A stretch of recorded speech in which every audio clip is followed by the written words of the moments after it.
A major Toronto highway underwater, cars submerged, drivers stranded as torrential rain pounded southern Ontario. Tonight, the intense summer storm that left Canada's biggest city suddenly paralyzed. Oh my God, look, look, look, look!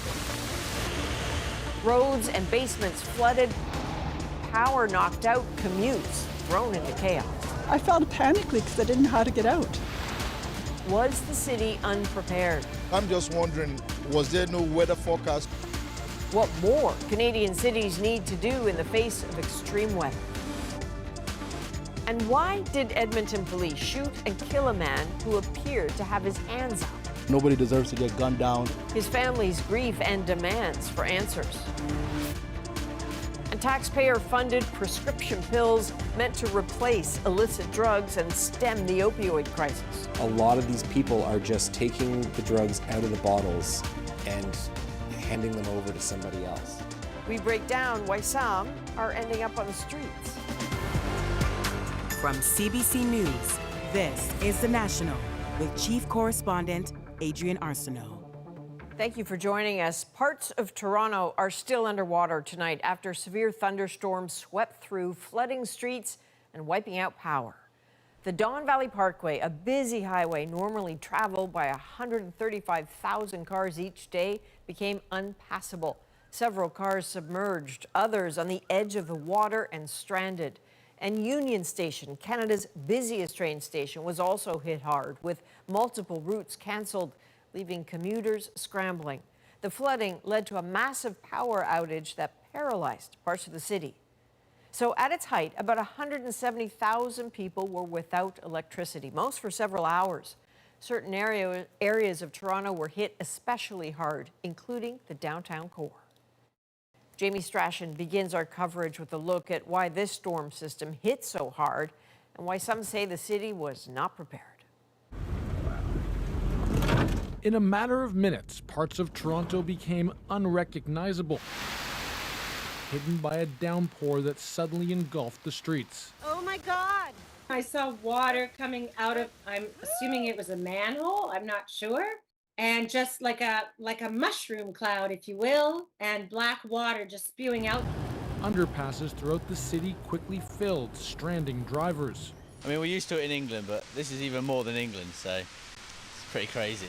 The Don Valley Parkway, a key highway running into the downtown core, overrun with water.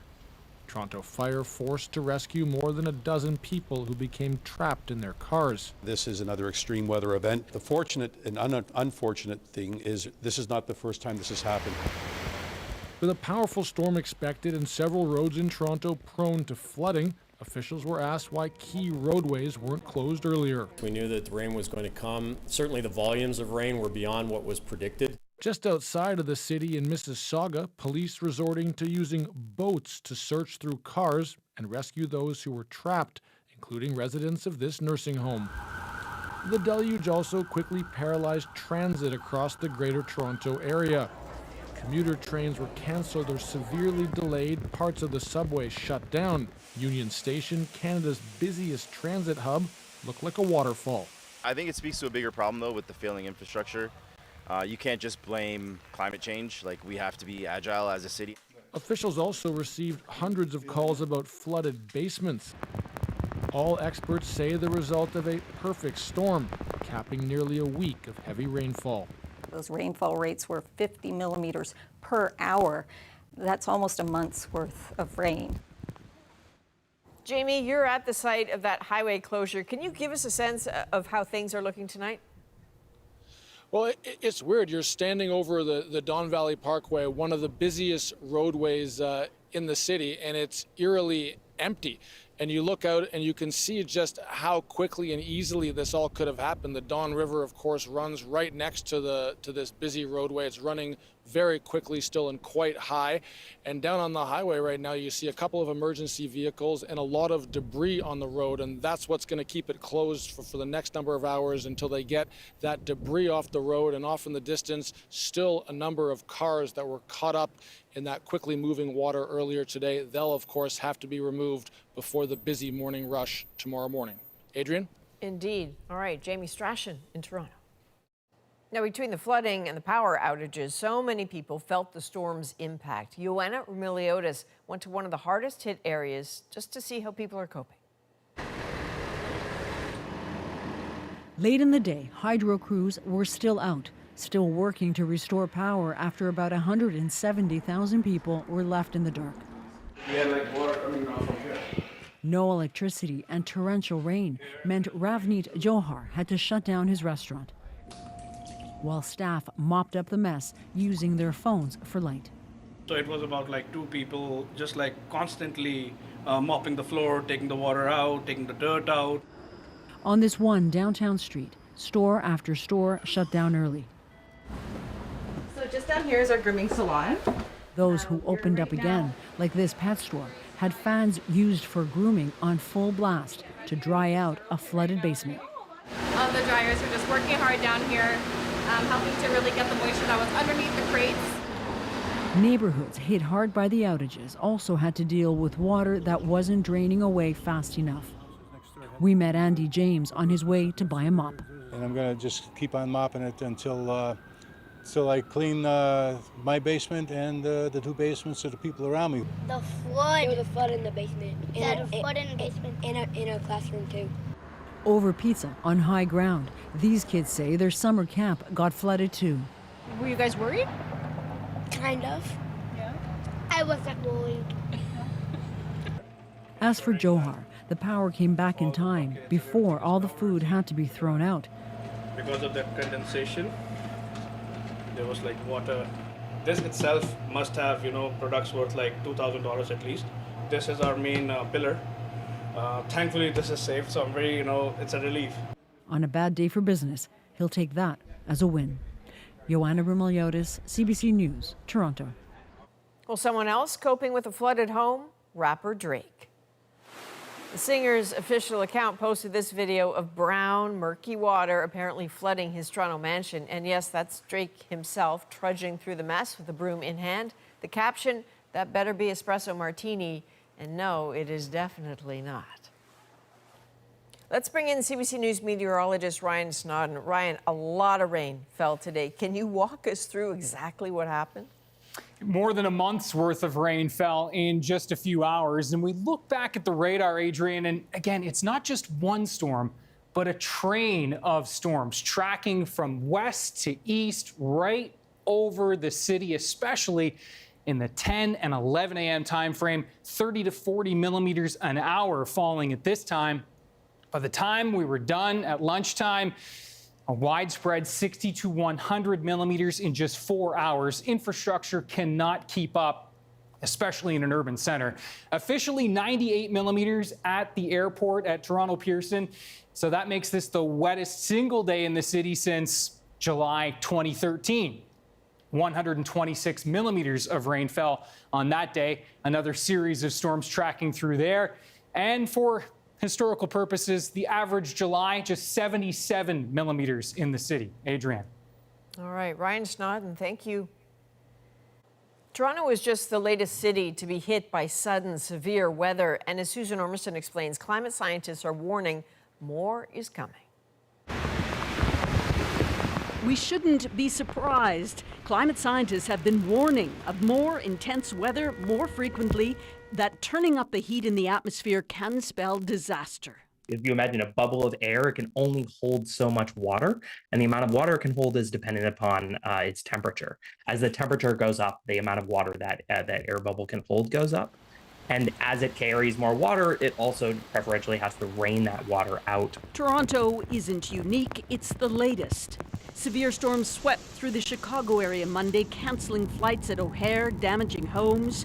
The wind was so bad, it got scary. Iowa got lashed by sudden storms tearing off roofs. This Toronto scene is becoming a familiar landscape.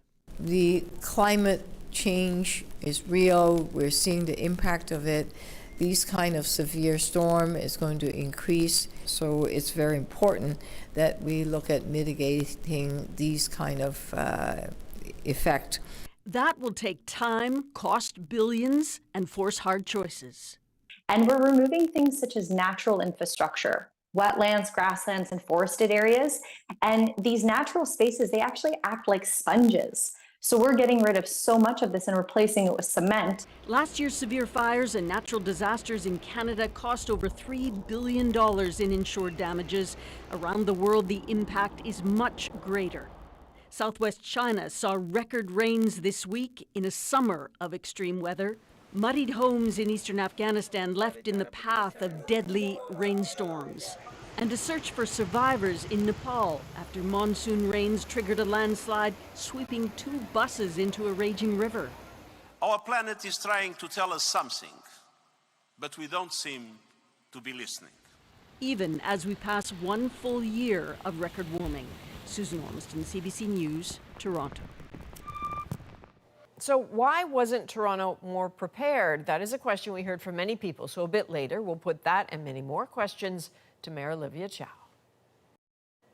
Turning now to the Republican National Convention, where tonight the focus is safety. And while that's not really tied to the shooting of Donald Trump, that moment hangs over everything.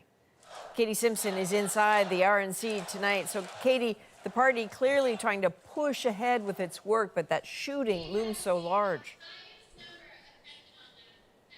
Adrian, tonight really is about 2 things. There's the official agenda, what Donald Trump calls his plan to make America safe again. And then there's the unofficial agenda, the displays of unity, the pledges of loyalty, as the former president, who's sitting in the VIP box just over there, is watching. Fight, fight, fight, fight. It is the new rallying cry for Donald Trump's supporters. And Republicans here say after seeing their nominee, his bullet wound bandaged, they are even more inspired.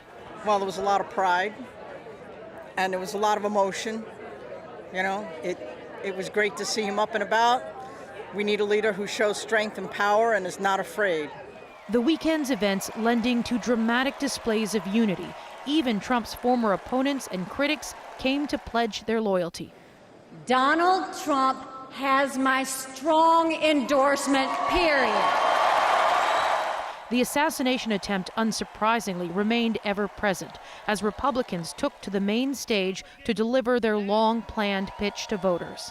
Tonight's theme is to make America safe again. Let us pray. Thank you for protecting President Trump from the many attacks leveled against him, but especially the attack this past Saturday. Making America safe in this crowd is largely about immigration and Trump's promise to deport and crack down on migrants illegally crossing the U.S. border. Build the wall.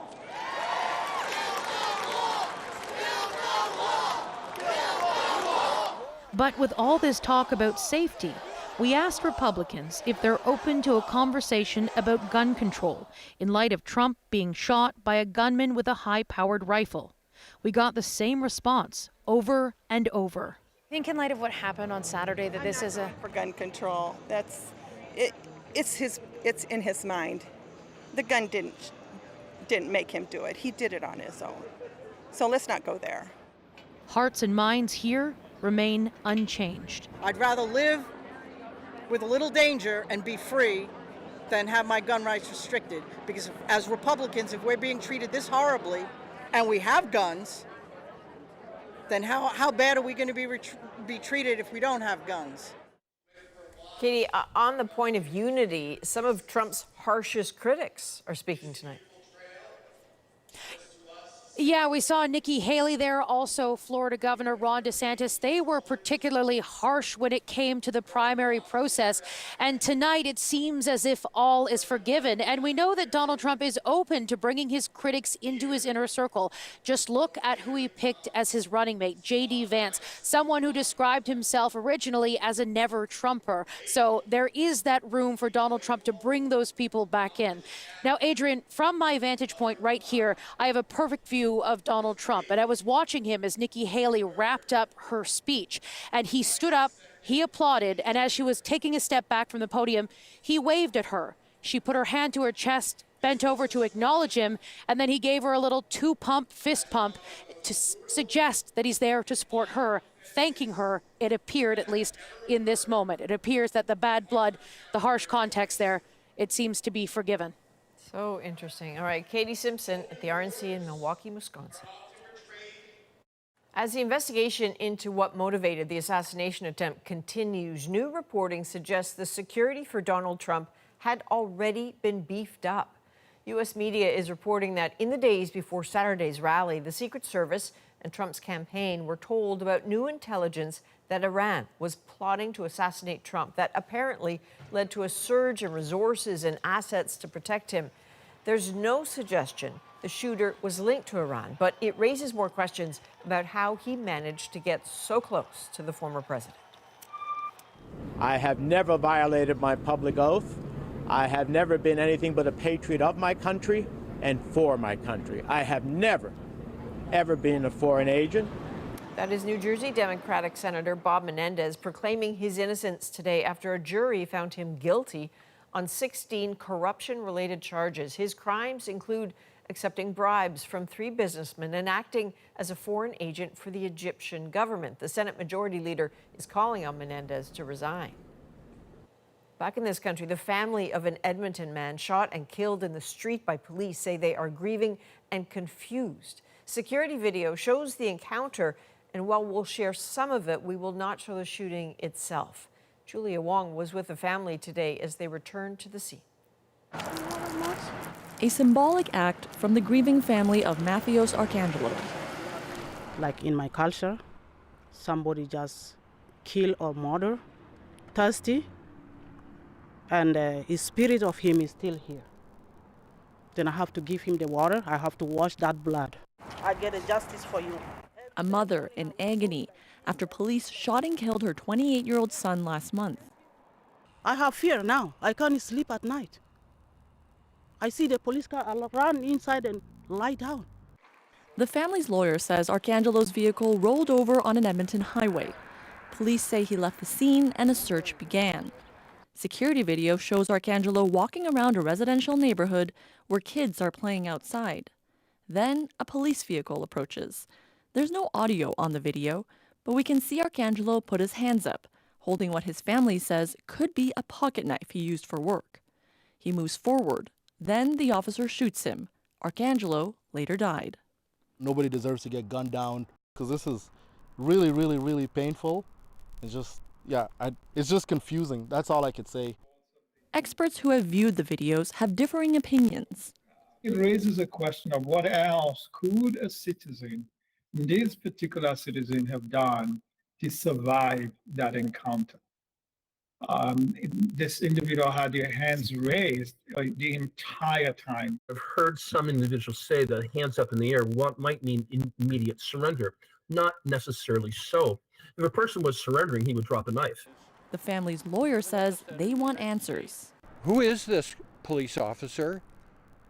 Has he had previous problems? Has he done something like this before? All Edmonton police will say is that the officer involved is on leave and that it will fully cooperate with an investigation by the Alberta Serious Incident Response Team. Julia Wong, CBC News, Edmonton. The anxious wait for wildfire evacuees in Labrador. I look back at my home and I said, am I ever going to see that there again? Next, why firefighters might finally have the upper hand. And later, the debate over BC's safe drug supply. Organized criminals and gangs are profiting. We uncover how government-funded drugs meant to help manage the opioid crisis are ending up on the street. Plus, Canada's premiers put the pressure on Ottawa. Wouldn't it be great if there was a national government to coordinate that discussion?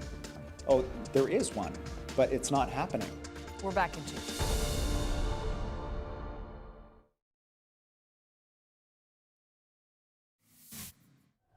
The Olympic Village that will house athletes and officials during the Games is now officially open. Inside, a fitness center, even a club where athletes could kick back and relax. More than 20,000 people will stay there during the Olympic and Paralympic Games.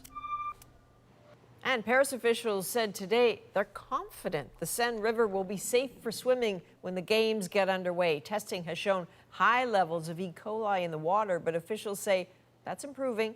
Triathlon and open water swimming events are scheduled to take place in the historic waterway. Well, Canada's premiers have a message for Ottawa: back off. At their annual summer meeting in Halifax, they stood united, demanding the federal government to stop encroaching on their jurisdiction. Catherine Cullen explains.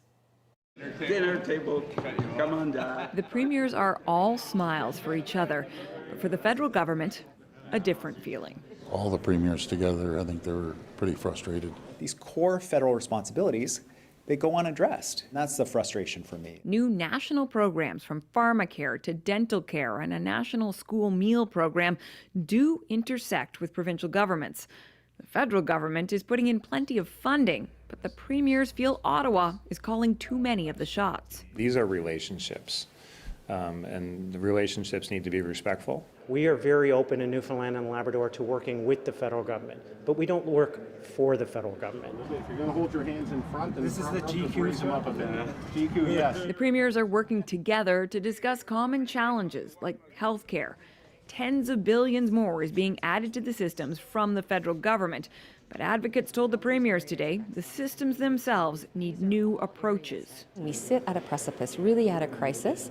We need to make improvements now to ensure the sustainability of healthcare services moving forward. Those changes happen on the provincial and territorial level, but premiers are dissatisfied with the federal government here too. Wouldn't it be great if there was a national government to coordinate that discussion?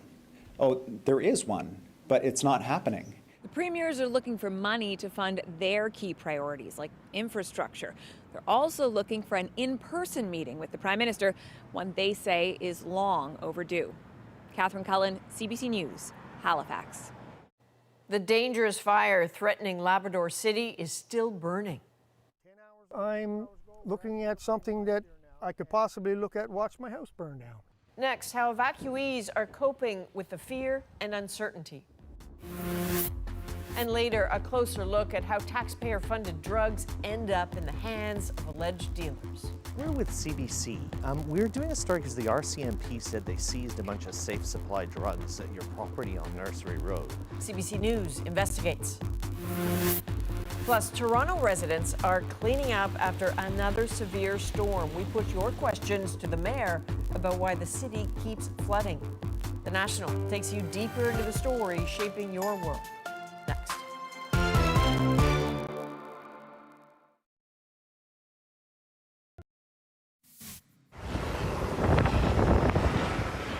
An evacuation order has been lifted on the Hawaiian island of Kauai, where crews have contained a wildfire that was threatening hundreds of homes. Flames broke out yesterday and, fanned by high winds, scorched more than 4 square kilometers. Well, crews in Labrador are having some success holding back an out-of-control wildfire threatening Labrador City. The fire is burning about 6 kilometers west of the town. It suddenly intensified last Friday, forcing thousands to flee east to Happy Valley Goose Bay. Well, that community responded, providing food, shelter, and support. Katie Nicholson shows it's welcome relief for those anxiously waiting to just go home. I checked this probably too much. Rocky White checks the feed from the cameras around his home in Labrador City. Checking to see, you know, the sky to see if you can see the fire, the smoke, or anything like that there. More than 500 kilometers away in Happy Valley Goose Bay, there's little the fire evacuee can do but watch.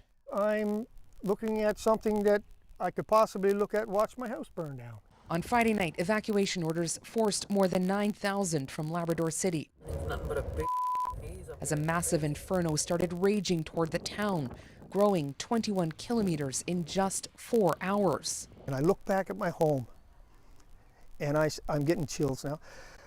I look back at my home, and I said, am I ever going to see that there again?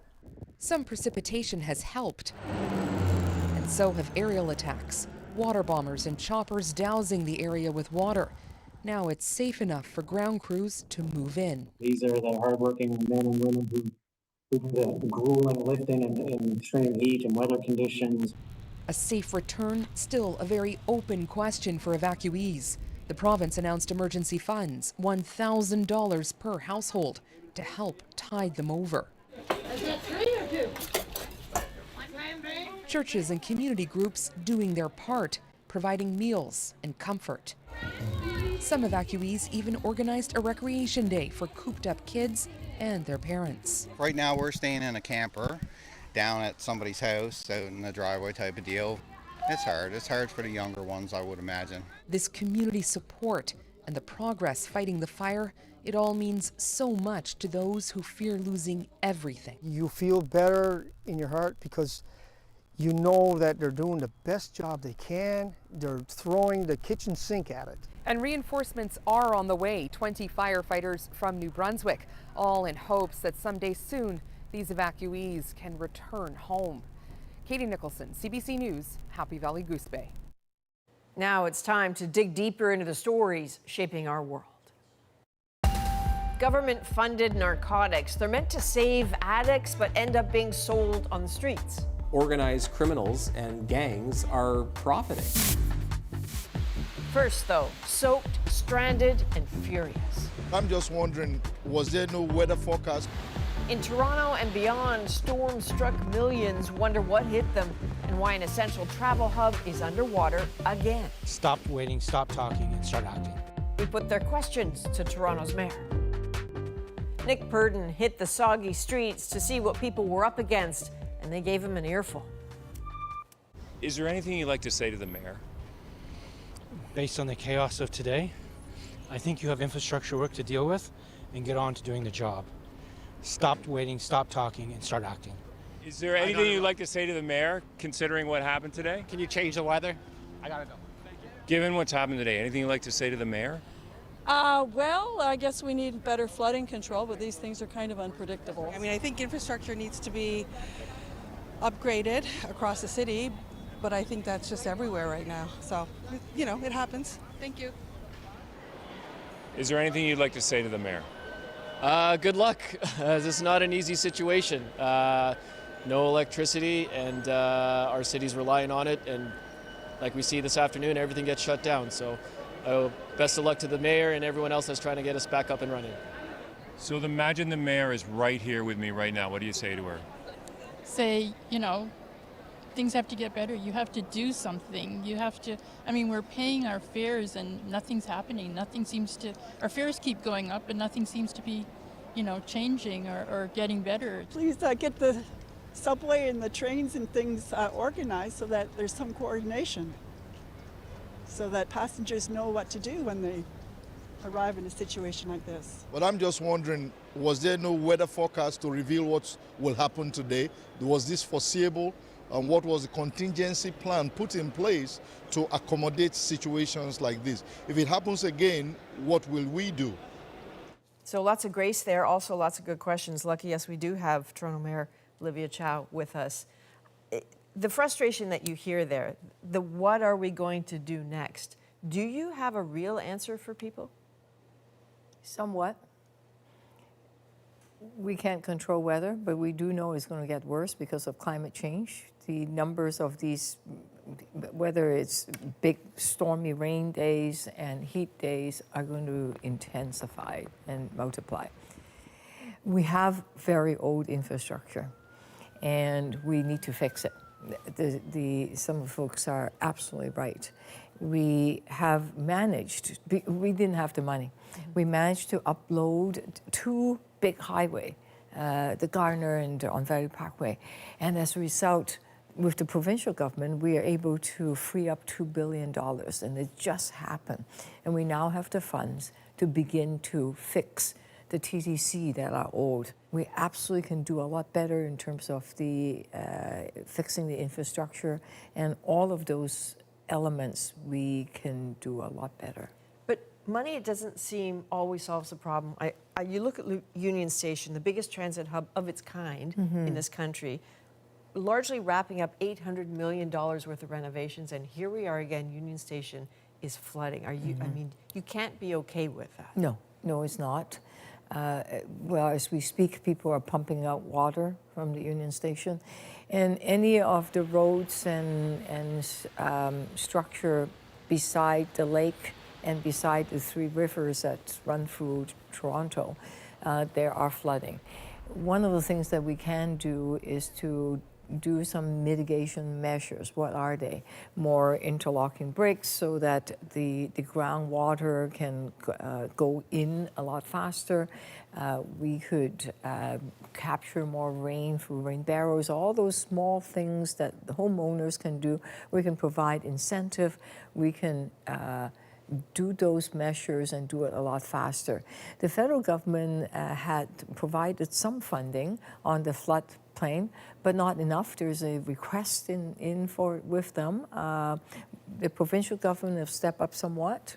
The federal and the provincial government can partner with us so that we can do a lot more flood mitigation measures. Just briefly, on Union Station, though, were mistakes made? Because $800 million is a lot of money.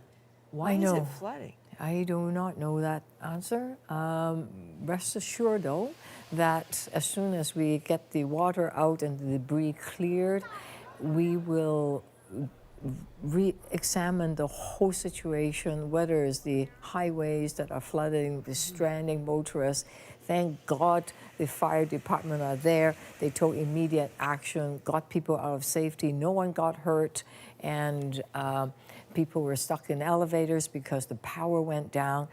We just gave Toronto Hydro quite a bit of money, and they are fixing their old infrastructure also. So we're catching up, but it may probably not fast enough. Well, this is not going to be the end of it. No, I know. So there's a crew right now, 24/7. There's 90 staff plus 60 crew out there working hard to restore the city to its normal state. Well, as one of the people in Toronto said, good luck. Thank you. In British Columbia, taxpayer-funded prescription pills are ending up in the hands of alleged drug dealers. Do you ever see people like hanging around the clinic trying to get them from people? Yeah. How much does that happen? Every day. Next, Jason Proctor investigates the Safe Supply program and why some say that system is broken.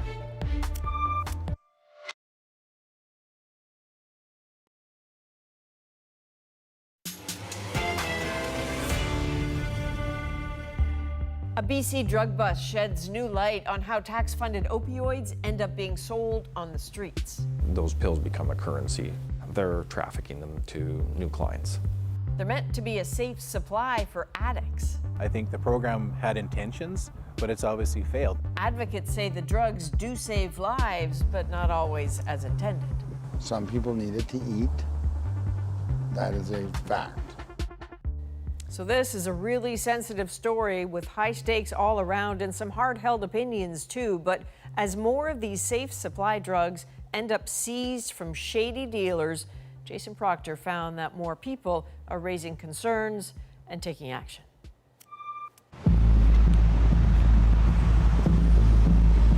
In the small city of Campbell River, a major drug case is heading to court. Yeah, Miss Lewis, can I talk to you? We're with CBC. We're doing a story because the RCMP said they seized a bunch of safe supply drugs at your property on Nursery Road. It's a bust that surprised police because some of the drugs were meant to solve the opioid crisis. We wanted to talk about safe supply. I guess how the drugs are making their way apparently out of the safe supply into... The system's broken. What do you mean? Tell me though. What do you mean by the system's broken? The system she's talking about is safe supply, prescription pills meant to replace toxic street drugs like fentanyl. But police say an alarming amount is being sold on the streets, a process known as diversion. There's been at least 2 files that I'm aware of where we've said to the Crown Council that we believe that these are safe supply. Inspector Jeff Preston heads Campbell River's RCMP detachment. Earlier this year, they seized a huge amount of fentanyl, coke, and methamphetamine, along with 3,500 safe supply pills. Those pills become a currency, or can become a currency, if you were so inclined to trade them. And then those pills, wherever they come from, what currency do they have beyond then that next step? Well, the individuals that are purchasing all the pills up, they're trafficking them to new clients. From the outset of the Safe Supply program, even advocates of safe supply acknowledged some drugs would end up on the street. The hydromorphine is being resold by the user. But the extent of the problem is the subject of hot debate. Powerful heroin-like drugs that are paid for by tax dollars and have funded a black market for fentanyl and killed so many people. This fight against evidence-based programs that are actually saving lives just has to stop. People are dying, but not for the reasons they're giving. There's been a lot of debate about the effectiveness of the Safe Supply program and the degree to which safe supply drugs are winding up in the middle of the illicit drug market. But what there hasn't been in the middle of this debate is a lot of facts. That's why we came to this courthouse in Campbell River to unseal this search warrant. It reveals how investigators followed the residents of this home on a local First Nation as they met with known drug users and street-level drug traffickers. Husband and wife Chris and Leah Lewis have been charged along with 2 other women who all live in the house. They're accused of possession for the purpose of trafficking hydromorphone, the safe supply drug more commonly known as dilaudid. You are the Leah Lewis who's charged with that, and you're on the list. Leah Lewis. Yeah, but Remember Leah Lewis? well, what do you think about Safe Supply? Talk to me about it. We tried talking to her about these charges, but she wouldn't comment. Leah, can I talk to you about it? I would prefer not to. And so when they had this bust on Nursery Road, what did you think? Well, I was shocked, to be honest. That's not something, we were anticipating. We did know about some of the harder drugs, the stuff that people were overdosing from. We've seen people that overdosed. But when we saw the Safe Supply, I was like, wow, this is really, really happening. So explain to me a bit about the gate and I guess how it works. Yeah, so when a car pulls up, if they were going to my house, they would just push my code. Chief Ronnie Chakite heads the Weewakai First Nation. They first built this gate to keep COVID out. Now they're using it to keep drug dealers out. We had one house that used to receive, 30 to 40 cars per day. 30 to 40 cars 34, a day? yes, a day. And once we put in the gate, it was down to 1 car a day. Chakite says it's part of his job to protect First Nations youth from the ravages of the drug trade. He's worried safe supply drugs are ending up in their hands. It just shows you that it's not a safe supply. I think the program had intentions, but it's obviously failed. That's just my opinion of how I see it. I know the government officials see it different, but this is how we're seeing it as, as a nation of our size and seeing the amount that was there. It's unfortunate, but I just feel that it's not the system we need. It's a system these people depend on. A lineup forms every morning outside this pharmacy in Campbell River. Cars circulate. People walk in and out with pills. This is the Safe Supply, and that's what they look like. 8 milligrams of dilaudid. These are an opiate. William Cook says it can get chaotic here some mornings, with people milling about looking to buy or trade for safe supply. I'm assuming that they buy them for next to nothing off people that are desperate. They take them to places that are remote, possibly, and probably sell them for triple or more, where people can't get them. What do you think about that? I think it's horrible. For some people, it's probably an income, or they'd starve. I think it's wrong, of course, because it's against the law. Some people need it to eat. That is a fact. Safe supply drugs are turning up in busts in other parts of the province. In another search warrant obtained by CBC, police watched for weeks as an accused drug trafficker stood outside of this Prince George pharmacy trading harder drugs for safe supply. It's something you don't need to be a police officer to notice. This is just a collection of bottles with labels and drugs that I found in bottles near the pharmacy. Colin Middleton is tracking what he calls proof of diversion in Nanaimo, another Vancouver Island community struggling with a drug problem. It's mostly hydromorphone. There's 24 hydromorphone daily. He heads a public safety group, and he's collected dozens of empty pill bottles outside a pharmacy dispensing safe supply a few blocks from his home. It's clear that a lot of these people are just taking the drugs out of the bottles and handing them over to somebody else. Nobody that I associate with or in our group, has any issue with people taking medications as prescribed by their doctor. But that's not what's happening. Middleton doesn't dispute the gravity of the toxic drug crisis. He sees it all around him. He says someone died in his backyard. Middle of the night, it woke my wife and I up, and the next day we went out there and we could find used drug paraphernalia still there. It wasn't even cleaned up. Middleton says he was angered by the open drug use in the neighborhood where he's raising kids. He says governments need to provide solutions that are safe for communities as well as drug users. I think the taxpayers are getting ripped off. Why? Because we're paying for a public health system to provide medical support for people who need it. But if the drugs aren't being used for their intended purpose, and they're being sold into the black market for profit, organized criminals and gangs are profiting. And that is a direct assault on the tax-paying public.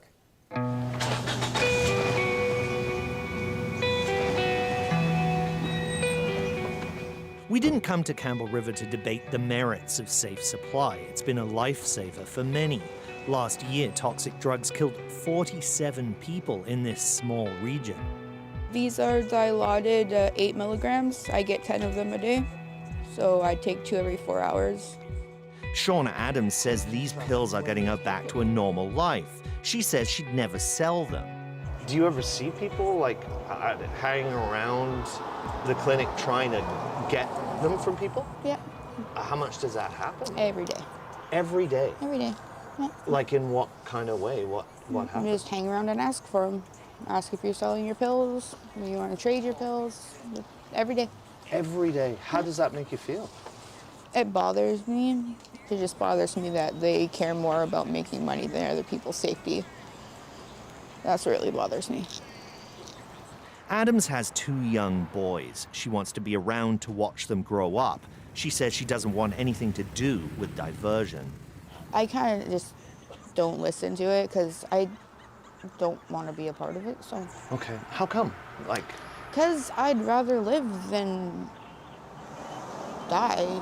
That clearly makes sense. But yeah, I don't want to cheat the system here. I like my doctor. I don't want to lie to her. So if I don't need these, why am I on them? Jason, this work you're doing is really interesting, and police in London, Ontario just dropped some pretty startling numbers around safe supply. And I'm curious what you think they tell us about the scope of this problem. Yeah, so I mean, Adrian, London police say in just 6 months they seized more than 11,000 dilaudid pills that came from safe supply. So they've really become part of the illicit drug economy. So that means essentially they're showing up in increasing amounts as kind of like a byproduct of regular drug enforcement, as you saw here in our investigation. Well, we know you're going to stay on top of this. There are lots more leads to follow. So Jason Proctor in Vancouver, thank you. Thank you. Up next, a huge bounty gets shared big time. We are giving them just back to the community for free, people in need.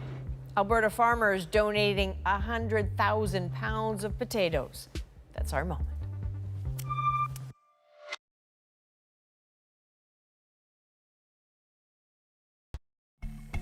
You are looking at a truck packed full of potatoes, 100,000 pounds.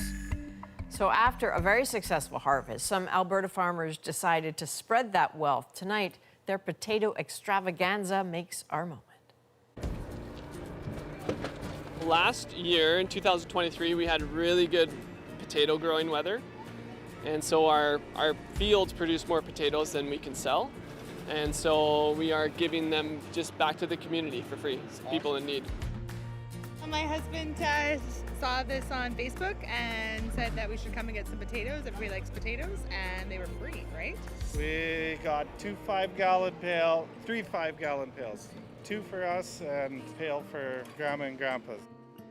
I know there's a lot of people who could use a helping hand, and we're just lucky enough to be in a position to extend a helping hand to people and want to give back to our communities who support us a lot as farmers, so it's a no-brainer.